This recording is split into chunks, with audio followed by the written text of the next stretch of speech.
The ancient roots of Israel and Iran. Do you think you understand the conflict between Israel and Iran? Most people believe it is a modern rivalry. They imagine it began with geopolitics, with oil, with nuclear ambitions, or with the ideological battles of the 20th century. But the story is far older than modern politics. In fact, the roots of this tension stretch deep into ancient history, so deep that they appear in the earliest chapters of the Bible itself. To understand how two nations that once shared friendship could become enemies, we must travel back thousands of years, to a time before Israel existed as a kingdom, and long before Iran emerged as a modern nation. We must begin with a family. According to the biblical narrative, after the Great Flood, humanity began again through the descendants of one man, Noah. His three sons, Shem, Ham, and Japheth, became the ancestors of the world's civilizations. Genesis chapter 10 records what scholars often call the Table of Nations. It is one of the oldest genealogical maps in human history, describing how the ancient peoples of the world emerged from a single lineage. Hidden inside this ancient list are two names that would eventually shape the destinies of entire regions. The first name is Elam, a son of Shem. His descendants settled in the fertile lands east of Mesopotamia, in what is today southwestern Iran near the Persian Gulf. Over time, they developed into the civilization known as the Elamites, a powerful culture that built cities, formed armies, and rivaled some of the greatest empires of the ancient world. The second name is Madai, a descendant of Japheth. His people settled farther north in the mountainous terrain of what is now northern Iran. These were the Medes, a rugged people shaped by harsh landscapes and steep mountain valleys. In time, the Medes would become one half of the empire that history remembers as Persia. Already, within the earliest chapters of the biblical record, the lands that would eventually become Iran appear in the family tree of humanity. But there is something even more surprising. Another descendant of Shem appears in that same genealogy, Arphaxad, the ancestor of Abraham. And Abraham, of course, would become the father of the nation of Israel. This means that the ancestors of both Israel and Iran share the same ancient lineage. Before they were enemies, they were family. Yet family histories often contain tensions that later grow into conflicts. The Bible records one of the earliest of these confrontations in Genesis chapter 14. It describes what many historians consider the first large-scale war mentioned in Scripture. A coalition of eastern kings formed an alliance and marched westward into the land of Canaan. Among the leaders of that alliance was a ruler named Chedorlaomer, king of Elam. This was no minor raid. The invading armies plundered cities, captured prisoners, and carried away spoils of war.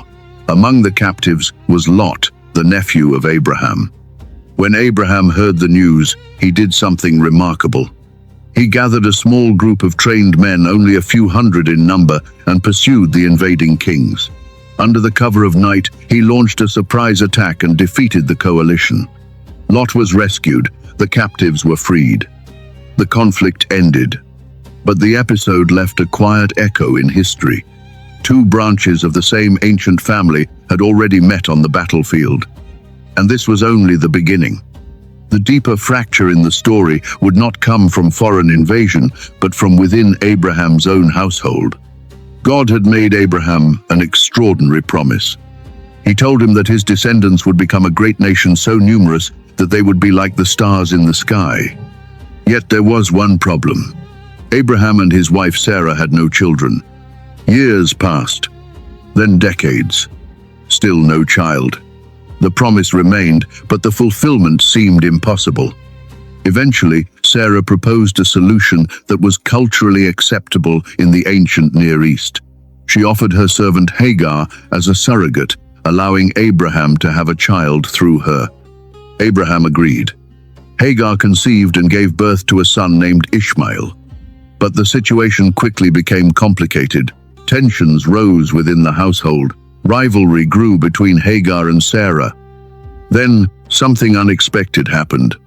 When Abraham was nearly 100 years old, God renewed the original promise and declared that Sarah herself would give birth to a son. His name would be Isaac, and through Isaac, God said, the covenant would continue. Abraham now had two sons, Ishmael, the firstborn, and Isaac, the child of promise. The distinction between these two sons would shape the future of entire nations. When Isaac grew older, tensions within the household escalated again.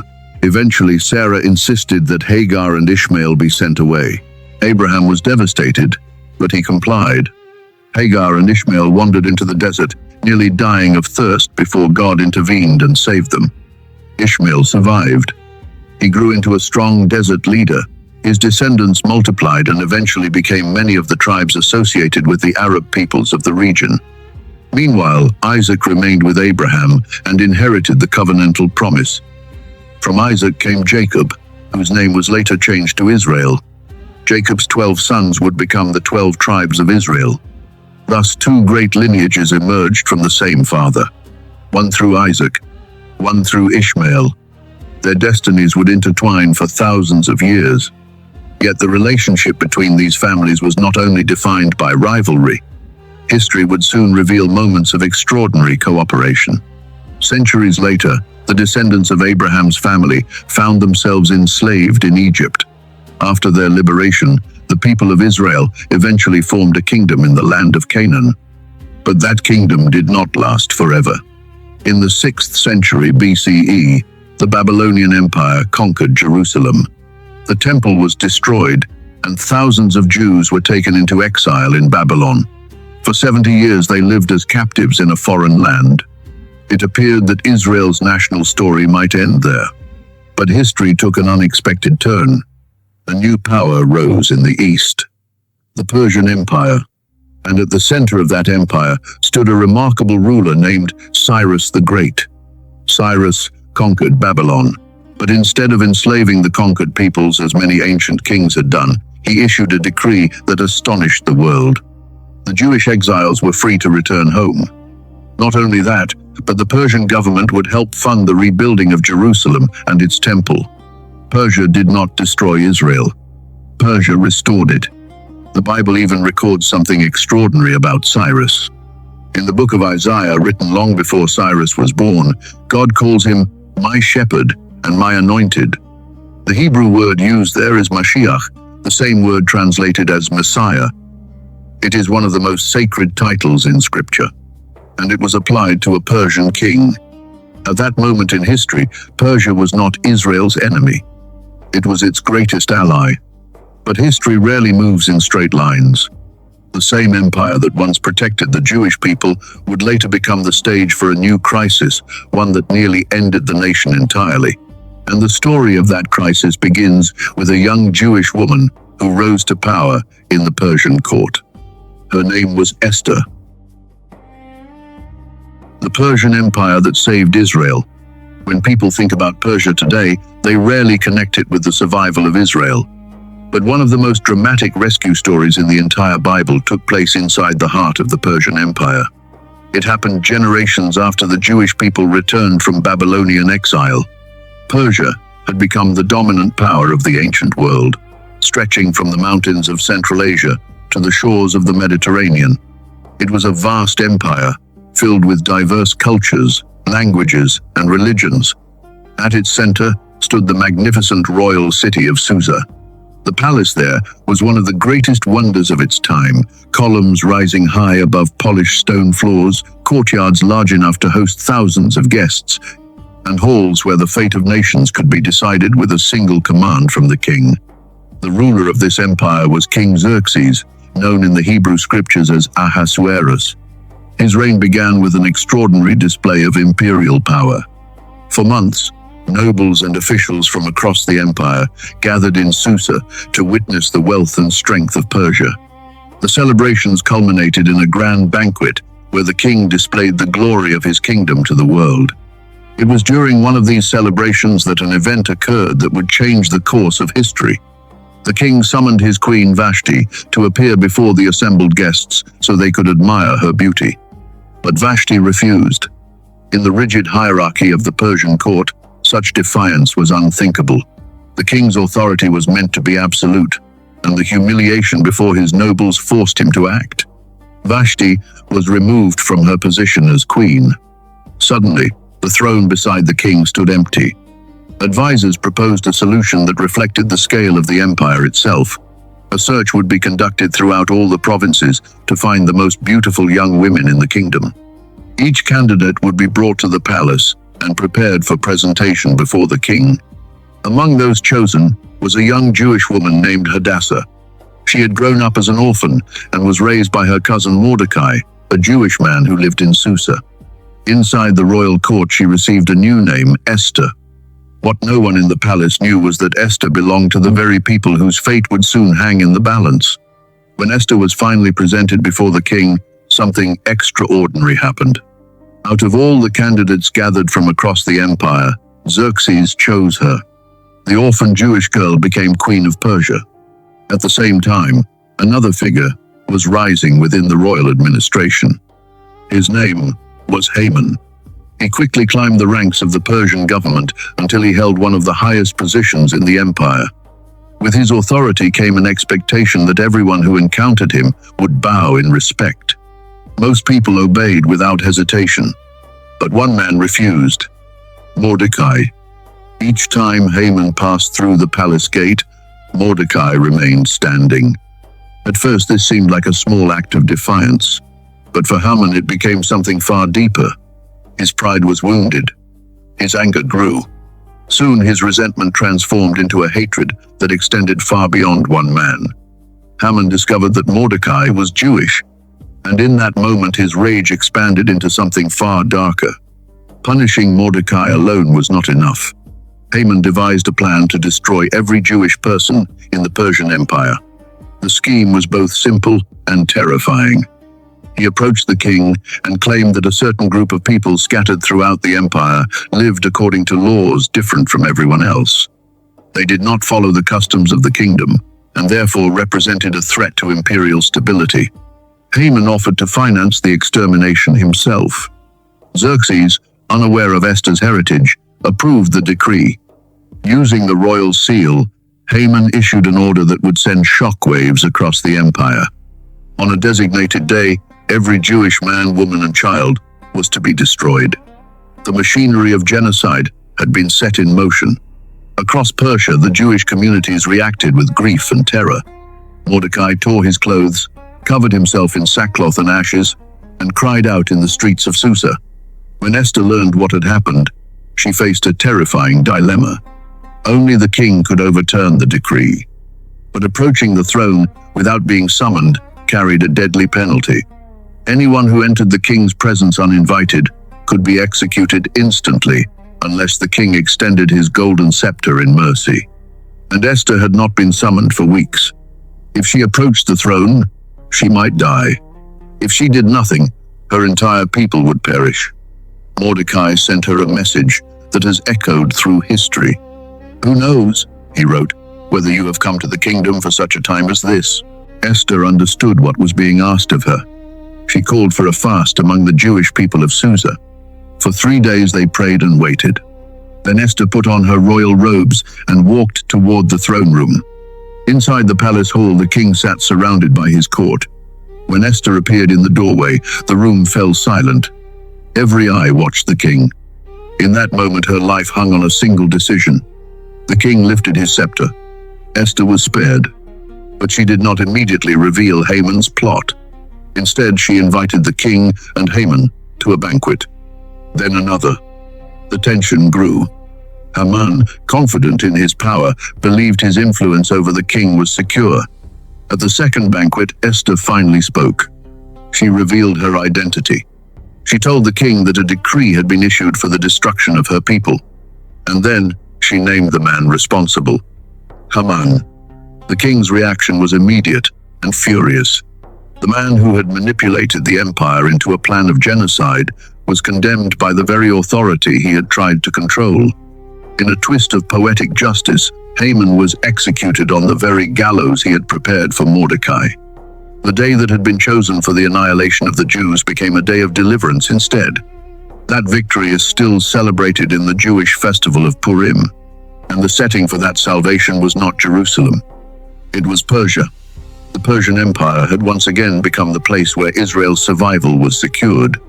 From Cyrus, who allowed the exiles to return, to Esther, who stopped a genocide, Persia played a role in preserving the Jewish people at some of the most critical moments in their history. But the story of Persia in the Bible does not end there, because centuries later, another group of Persians would appear at a moment that Christians consider the turning point of human history. They would travel across deserts following a mysterious star. They would arrive in Jerusalem, asking a question that would shake the entire city. And their journey would lead them to a small town called Bethlehem, where they would kneel before a child. Persia and the birth of the Messiah. Centuries passed. Empires rose and fell across the ancient world. Babylon faded from power. Greece surged under Alexander. Rome slowly emerged as the dominant force in the Mediterranean. Yet Persia never completely disappeared from the biblical story. It remained quietly present, sometimes in the background, sometimes at the center of events that would shape the future of faith for billions of people. One of the most surprising of those moments appears at the very beginning of the New Testament. It begins not in Persia, but in Judea. A child had just been born. His name was Jesus. The Gospel of Matthew records a strange and mysterious arrival shortly after his birth. A group of scholars appeared in Jerusalem, asking a question that unsettled the entire city. Where is he who has been born King of the Jews? These visitors were known as the Magi. Traditionally, they are often called wise men, but that simple phrase barely captures who they really were. The Magi were scholars of the East, priests, astronomers, guardians of ancient knowledge, and most historians believe they came from Persia. For centuries, the Persian priestly class had studied the heavens, searching for patterns in the stars. But they were not merely astrologers, they were also scholars of ancient texts. One of those texts may have been written centuries earlier by a Jewish prophet who had lived in Babylon during the Persian period. His name was Daniel. Daniel had served inside the royal courts of Babylon and later Persia. His writings contain some of the most detailed prophecies about the coming of a Messiah. In one of those prophecies, recorded in Daniel chapter 9, a precise timeline appears. It speaks of a period beginning with a decree to rebuild Jerusalem and extending forward to the arrival of a figure called Messiah, the Prince. The prophecy describes a sequence of weeks, symbolic periods of time, that would culminate in the appearance of this promised leader. If the Magi had studied Daniel's writings, they may have been waiting for that exact moment. Then something appeared in the sky. Matthew describes it simply as a star, but the reaction of the Magi suggests they understood its meaning immediately. They began a journey, across deserts, across mountains, across hundreds of miles of ancient roads. Their destination was Jerusalem. When they arrived, they assumed the birth of a new king would be common knowledge. But Jerusalem knew nothing about it. Instead of celebration, their question created panic. King Herod, the Roman-appointed ruler of Judea, summoned the religious scholars of the city. They searched the scriptures and found a passage in the book of Micah.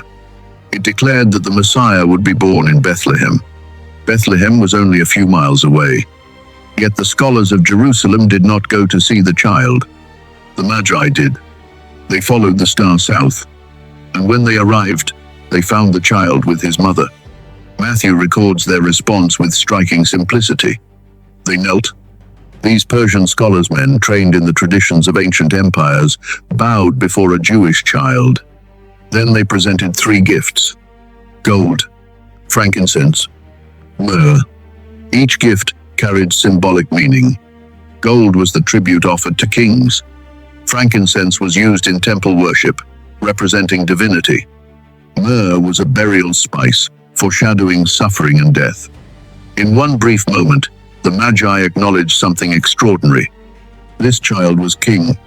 He was divine, and his life would end in sacrifice. Think about the significance of that moment. The religious scholars of Jerusalem stayed where they were. The Roman king plotted violence, but the first people recorded as honoring the newborn Messiah were visitors from Persia, the same land that had freed Israel from Babylon, the same empire that had funded the rebuilding of the Jewish temple. Persia appeared once again at a crucial moment in Israel's story.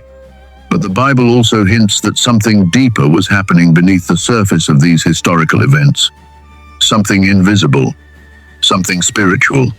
The prophet Daniel had once experienced a vision that revealed a hidden dimension behind the rise and fall of nations. Daniel had been fasting and praying for understanding when a mysterious figure appeared before him near the banks of the Tigris River. The description he gives is unlike anything else in Scripture. The figure's body shone like polished metal. His face flashed like lightning. His eyes burned like flames. The sound of his voice resembled the roar of a vast multitude. Daniel collapsed in terror.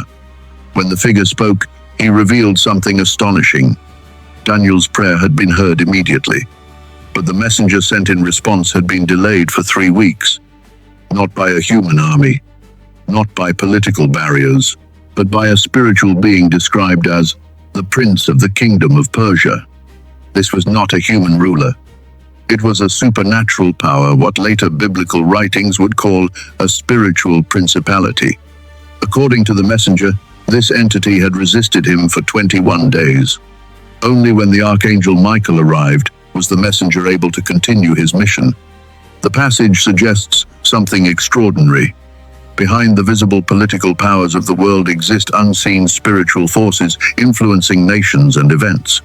Empires rise and fall not only through military power and political strategy, but also through conflicts taking place beyond human sight. While kings issue decrees on earth, battles unfold in the heavens. This idea adds a new dimension to the history of Persia. The same empire that God used to rescue Israel, the same land whose scholars recognize the birth of the Messiah, was also described as the territory where powerful spiritual opposition existed. For centuries, Persia remained a place where Jewish communities thrived. Even after the rise of Christianity, Jewish scholarship continued to flourish within Persian lands. The Babylonian Talmud, one of the most important collections of Jewish teaching, was compiled in regions that had once belonged to the Persian Empire. For long stretches of history, the relationship between Persia and the Jewish people was not one of hostility. It was cooperation, protection, even partnership. Yet history does not remain static. Civilizations change, religions spread, empires transform, and eventually Persia itself would undergo one of the most dramatic cultural shifts in its long history. A transformation that would reshape the entire region. Because centuries after the Magi made their journey to Bethlehem, Persia would encounter a new faith rising from the deserts of Arabia. A faith that would redefine identity, politics, and alliances across the Middle East. That moment would begin the long historical journey that eventually leads to the modern nation we know today as Iran. And with it would come the next chapter in the complex relationship between Persia and the people of Israel. From Persia to Iran, the unfinished story. For centuries after the time of the Magi, Persia remained one of the great civilizations of the world. Empires changed, dynasties rose and fell, but the Persian cultural identity endured through every transformation. For the Jewish people, Persia often remained a place of refuge rather than hostility. Jewish communities lived and flourished throughout Persian lands. Scholars studied, merchants traded, and families built lives across cities that had once belonged to the Empire of Cyrus. In fact, some of the most important Jewish texts were compiled on Persian soil. The Babylonian Talmud, a central collection of rabbinic teaching and interpretation, was written largely within territories that had once been governed by Persian kings. For many generations, the relationship between Persians and Jews was not defined by conflict. It was defined by coexistence. But history rarely remains stable. In the 7th century, a dramatic shift began that would transform Persia forever. Arab armies, energized by the new faith of Islam, swept across the Middle East. One by one, the ancient empires of the region collapsed under the momentum of the expanding caliphate. Eventually, the armies reached Persia. The Sasanian Empire, which had ruled Persian lands for centuries, fell after a series of devastating battles. The transformation that followed was not immediate, but it was profound. Persia gradually became part of the Islamic world. For over 1,000 years before that conquest, Persian society had been deeply shaped by Zoroastrianism, an ancient monotheistic religion centered on the worship of Ahura Mazda and the eternal struggle between light and darkness. Now, a new religious framework took root. Islam spread across Persian society. Yet Persian culture did not disappear. Instead, it blended with the new religious identity, producing one of the most unique civilizations in the Islamic world. Language, poetry, philosophy, and science flourished under Persian influence. Persian scholars helped shape Islamic thought, literature, and art across vast regions. For centuries, the story of Persia continued in this new form. But the relationship between Iran and Israel did not become openly hostile during this period. In fact, Jewish communities continued to exist within Persian lands for generations. The dramatic change in modern relations between the two nations would come much later, and it would arrive with shocking speed. In the 20th century, Persia was no longer an empire.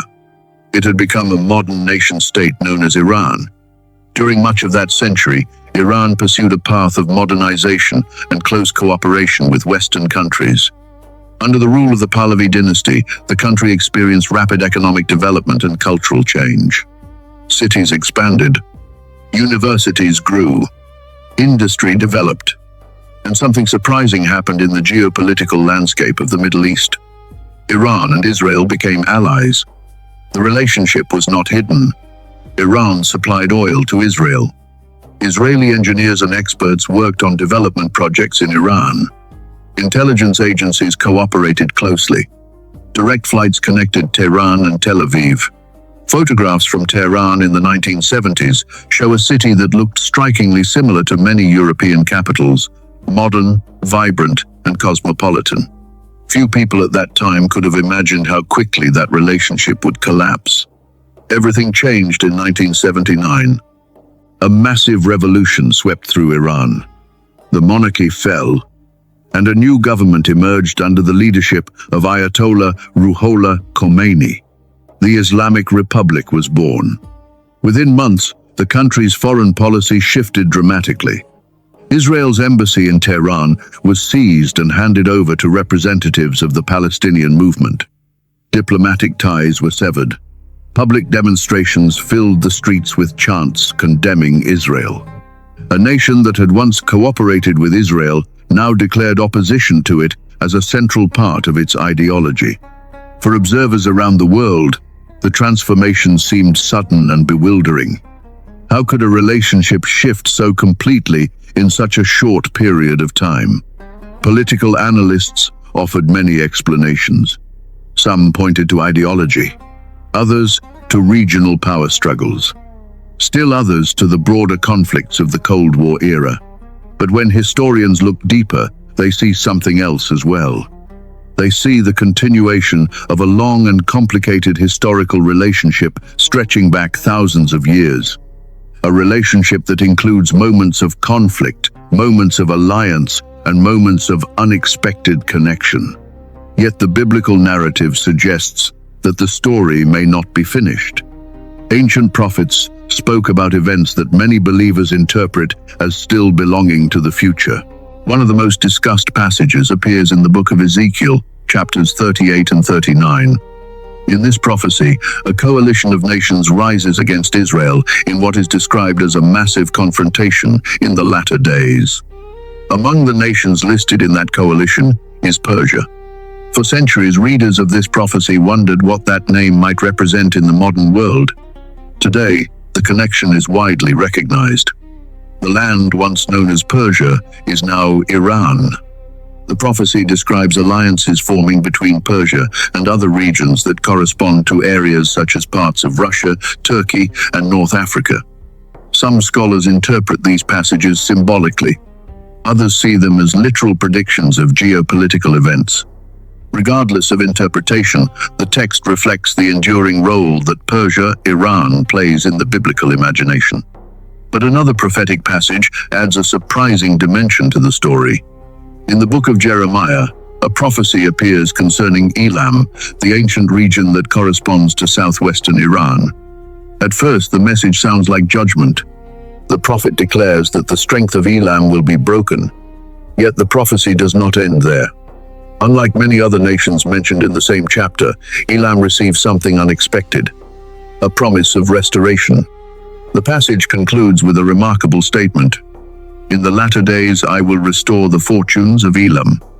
For many readers of Scripture, this suggests that the story of Iran is not destined to end in destruction. Instead, it points toward transformation. And some observers believe that transformation may already be unfolding in quiet ways. Inside Iran today, beneath the visible structures of politics and power, another movement has been growing. In private homes, small gatherings, and hidden communities, people meet to read the Bible and discuss the teachings of Jesus. Many of these gatherings take place in secrecy. Participants risk arrest, imprisonment, or worse, if their activities become known. Yet the gatherings continue. Stories circulate of individuals who claim to have encountered the message of Christianity through dreams, personal experiences, or conversations with friends. Reports from various organizations suggest that one of the fastest growing underground Christian movements in the world may exist inside Iran today. These accounts remain difficult to verify in detail due to the secrecy required by those involved. But the phenomenon has been documented by multiple researchers and observers. If these reports are accurate, they suggest a remarkable development. The same land that once produced the empire of Cyrus, the same land whose scholars followed a star to Bethlehem, may again be participating in a spiritual transformation. Whether viewed through the lens of history, religion, or geopolitics, the relationship between Israel and Iran cannot be reduced to a simple narrative. It is not merely a story of enemies. It is a story of ancient kinship, of alliances and conflicts, of empires rising and falling, and perhaps of a future that has not yet fully revealed itself. Because the land once called Persia has never been a passive stage in the story of the Middle East. It has been one of its central actors for more than 2,500 years. Empires have passed across its mountains. Religions have taken root in its cities. And the echoes of its past continue to shape the present. So, when people ask why the relationship between Israel and Iran carries such intensity today, the answer cannot be found in modern headlines alone. The roots stretch far deeper, into ancient genealogies, into prophetic texts, into the long, complex history of a civilization that has stood at the crossroads of faith and empire for thousands of years. And if history has taught us anything, it is this. The story of Persia, now Iran, is never as simple as it first appears, and it is almost certainly not finished.